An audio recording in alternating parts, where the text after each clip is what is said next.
why it looked the way it did.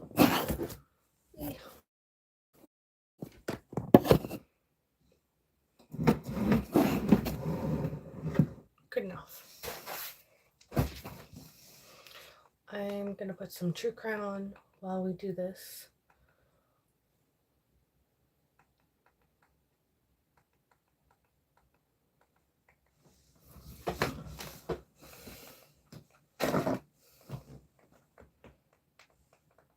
One second, I gotta look up what I want to watch.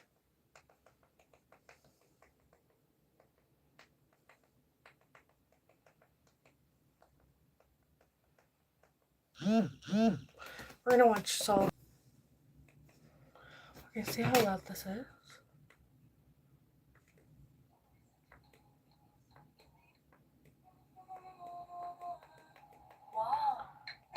That way you can watch this. Well, listen while I listen and watch this. I'm working on this section today. I'm saving up for an overseas family holiday, and I want to get on top of my expenses. Today's sponsor, Rocket Money, is here to help. This personal finance app allows you to manage subscriptions, lower bills, custom budget, and grow your savings all in one place. I love using Rocket Money to firstly save money. Rocket Money has helped its customers save up to $740 a year when you use all of the app's premium features. They have also helped customers save over $500 million in canceled subscriptions. I also use the app to set budgets. With Rocket Money, you can create a customized budget. This is just a bunch of commercials. Was violently cut short over 5 decades ago. For years, the case seemed destined to remain unsolved.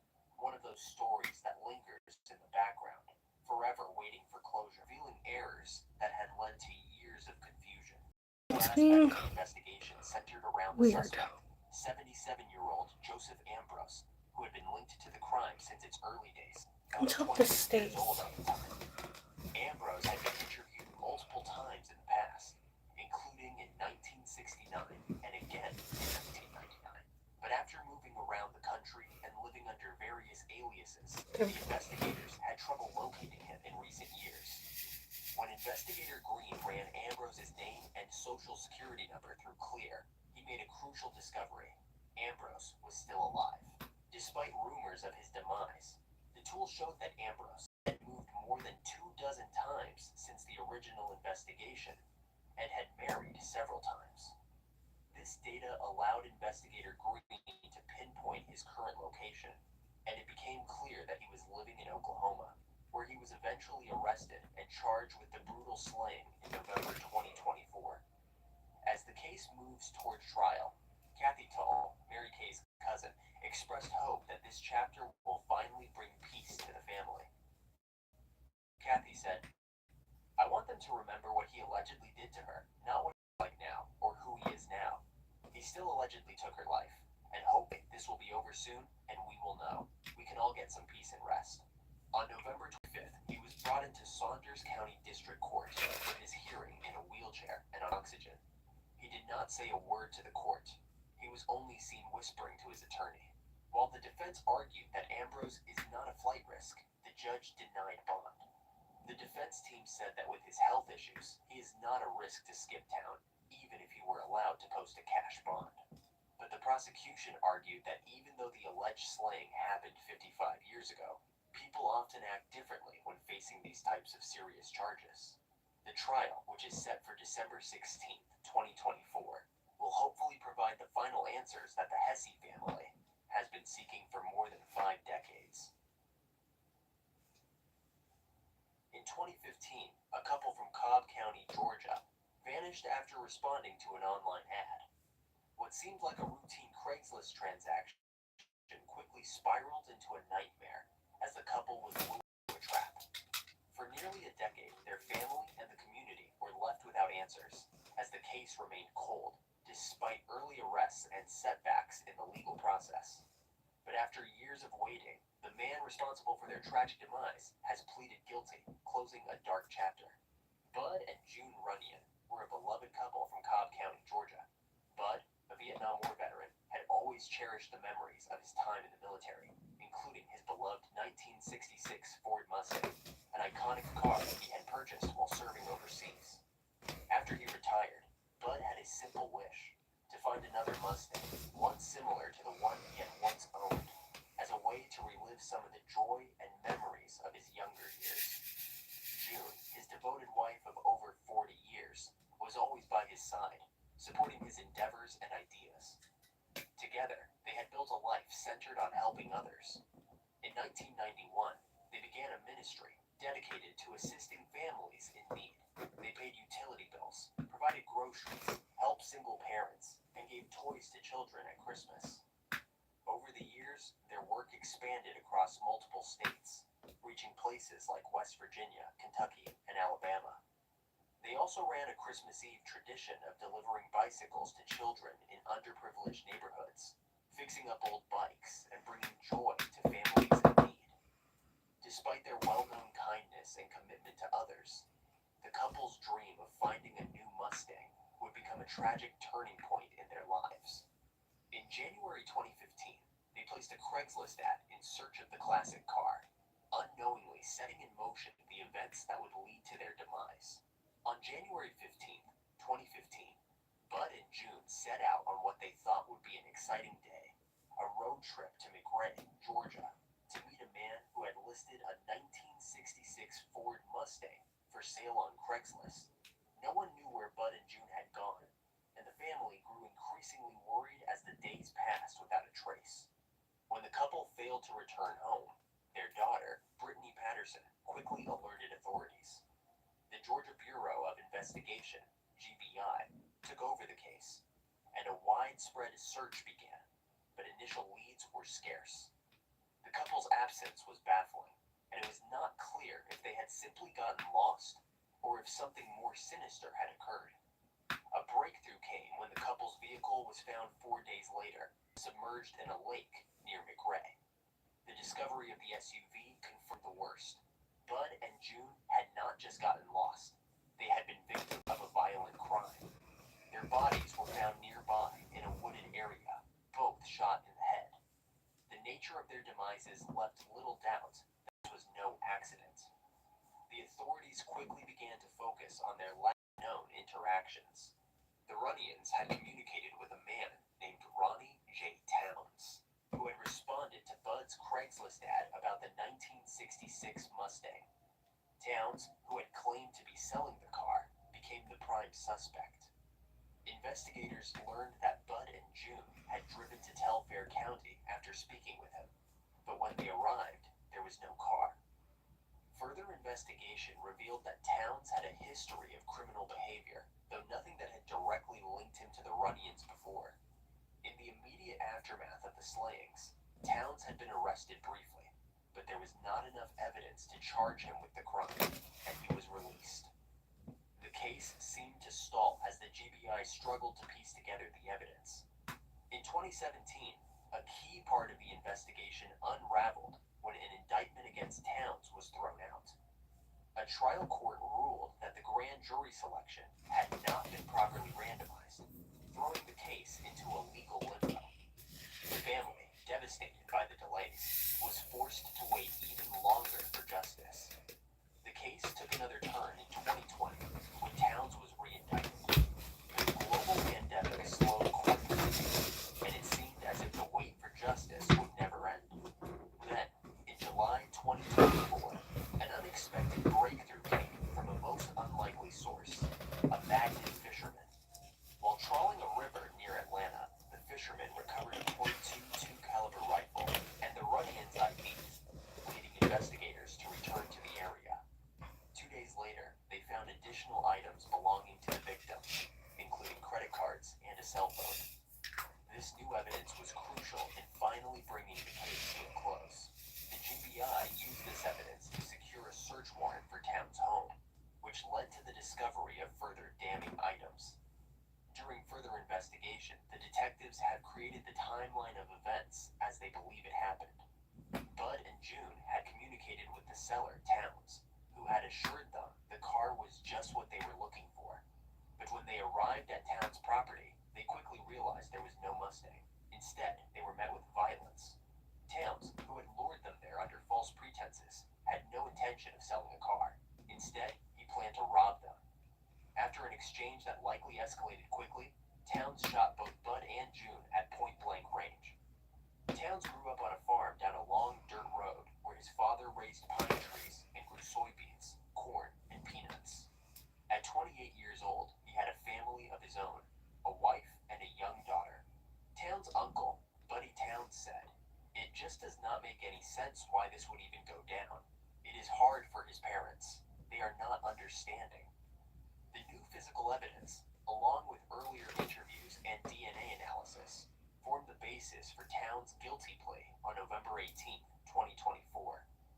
Their daughter, Stephanie Bishop, said, "I was hoping so hard to be able to call my dad, but they were taken from us." Stephanie said that despite what Towns had ripped from them, her parents would want Towns to find forgiveness in the eyes of the Lord. Their other daughter, Brittany, said the following about her father. He said, "You cannot take money with you when you are gone. You might as well spend and enjoy it." She added, "He is a survivor and fighter, and I know he would not have gone out without fighting and trying to protect my mother." Their neighbor, Tom Murphy, said, "If someone lives their life like this, and this happens, it really tests your faith." After handing down her ruling, Judge Wall told Towns what her sentence meant in plain terms. He would spend the rest of his life in the Georgia Department of Correction. The long-awaited justice for the Runyon family seemed like a distant hope for so many years. But in the end, the perseverance of law enforcement and the unexpected discovery from a magnet fisherman brought closure to this case.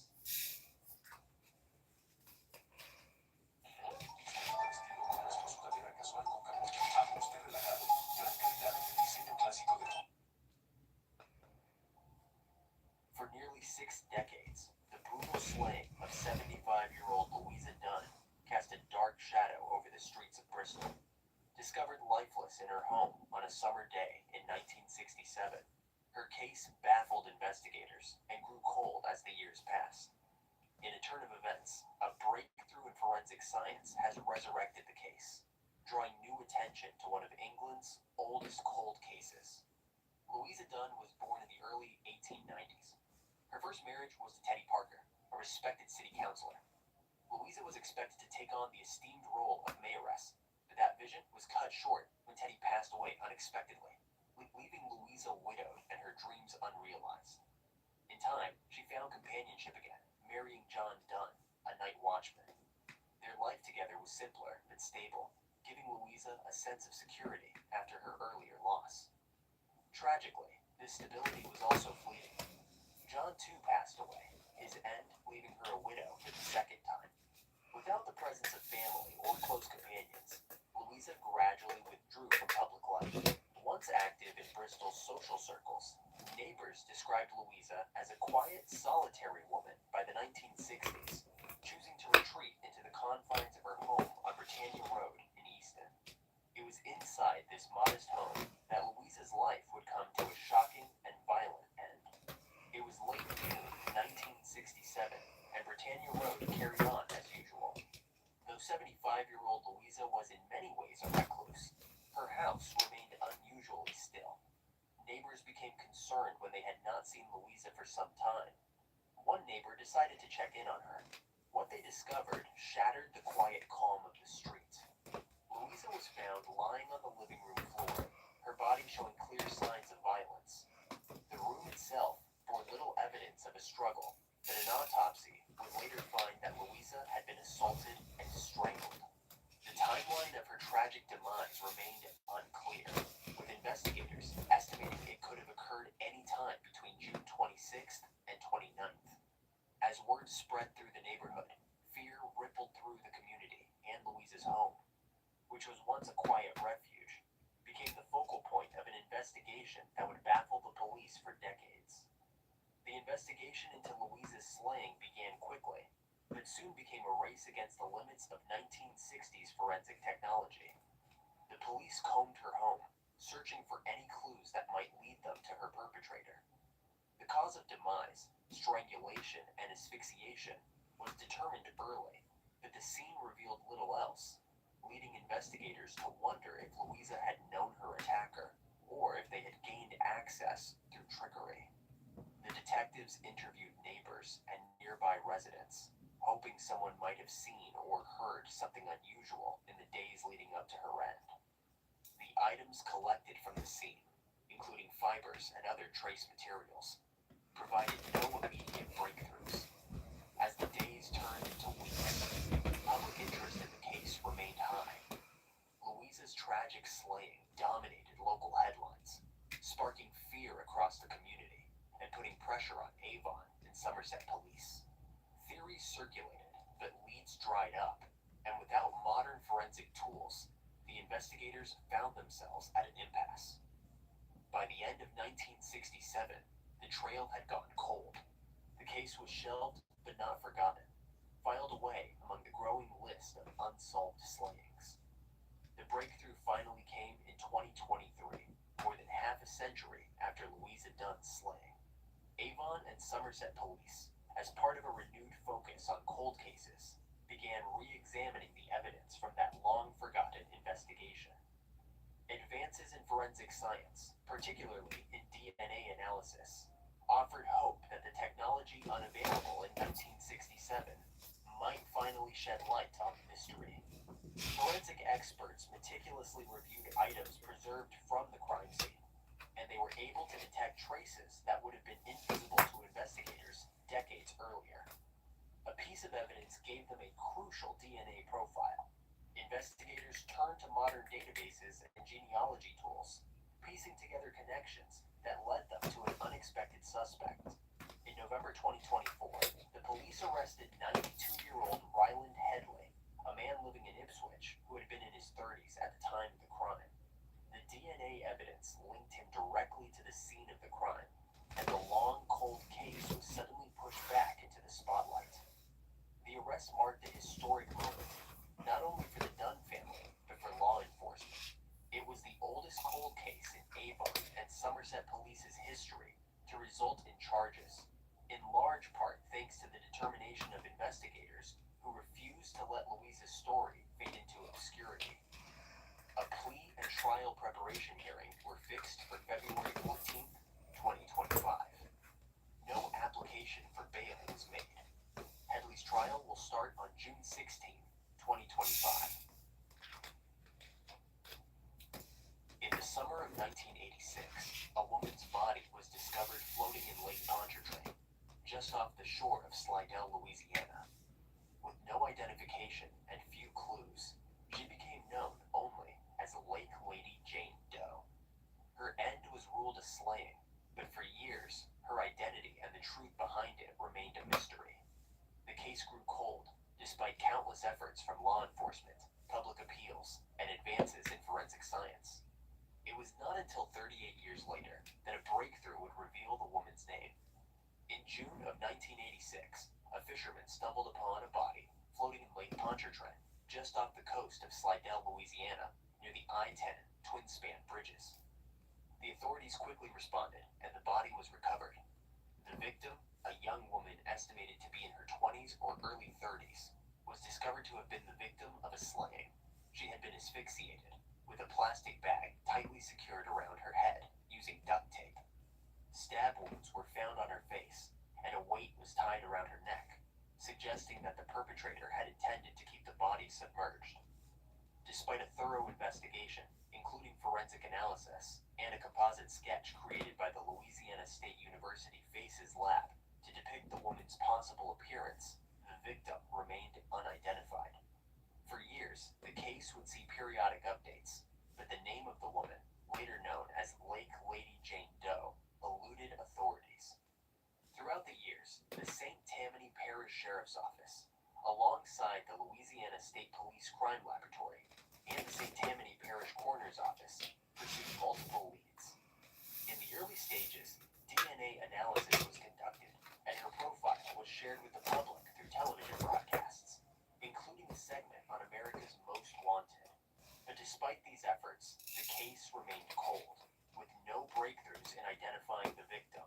In 2022, a significant shift in the case came when the National Missing and Unidentified Person System, NamUs, granted funding for advanced DNA analysis. The grant allowed the St. Tammany Parish Coroner's Office to send the woman's remains to Othram.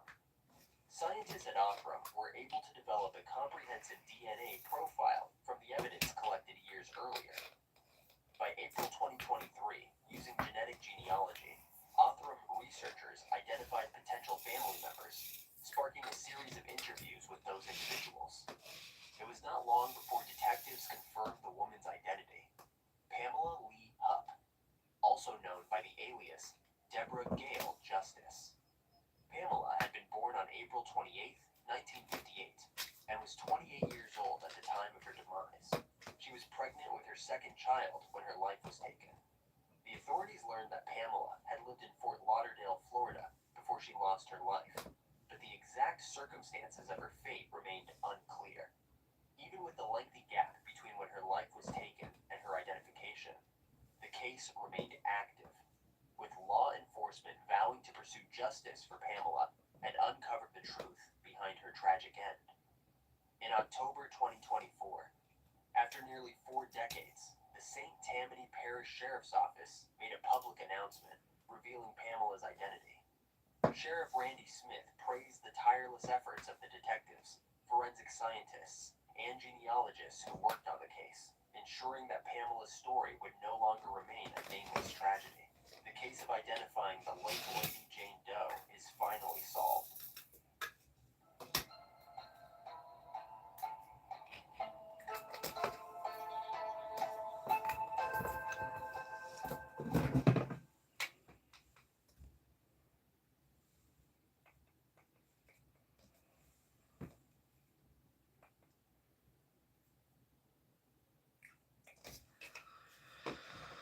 Oh yeah.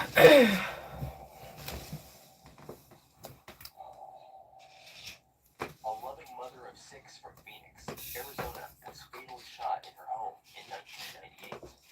The name of the shooter remained unknown for more than 2 decades, but the police knew what the suspect looked like. Then, finally, in 2016, the police learned his name, but although they knew who he was, he remained on the loose until he was finally located and brought to justice. On July 9, 1998, at around 11:12 p.m., 28-year-old Sarah Jane Carr was shot inside her home near 14th Street and McDowell Road. A 911 caller told a dispatcher that a girl had been shot and that it was a man that had pulled the trigger. When the Phoenix police officers responded to the scene, as they entered the home, they found Sarah Jane deceased on the ground. She had been fatally shot in the face. The witness who called 911 saw the man who shot her and gave the police a description. The case was turned over to the detectives from the Phoenix Police Department's slaying unit. The original detectives who worked this case only knew the man by his nickname, G. However, they could not find out what the suspect's full name was. The investigation into Sarah's case went cold over the years, as the detectives were not able to identify the person responsible. Then, finally in 2016, the cold case detectives were able to use new technology to connect the shooting to 58-year-old Javier Lorenzano Nunez. The detectives learned that Lorenzano Nunez spent several years in California after he committed the crime before he moved to Mexico. Nearly 10 years after he was identified, the police in Phoenix and the Maricopa County Attorney's Office indicted him and issued an arrest warrant for Sarah's slaying. The detectives contacted the U.S. Justice Department's Office of Internal Affairs, who worked with the law enforcement officials in Mexico to locate and arrest Lorenzano Nunez. The Department of Justice and the U.S. Marshal Service worked to finalize and complete the extradition of 58-year-old Lorenzano Nunez to Phoenix on October 23, 2024. The Phoenix Police Department took custody of Lorenzano Nunez, and he was then booked into jail for the outstanding warrant related to the case. After 26 years, the suspect in the case of Sarah Jane will face accountability and charges related to his actions. In July 1998, Peggy Carr, Sarah's sister, said, "I think she was dancing There we heaven go. right now." Sarah Jane was a loving mother to her 6 children. And for those of you wondering, the YouTube channel that I'm watching the cold cases from. It's called Criminal Court. I've been obsessed with their videos lately. Okay. I think for now, that's where I'm gonna leave it. It looks good so far. Excitement. I will see you guys in the next video. Bye.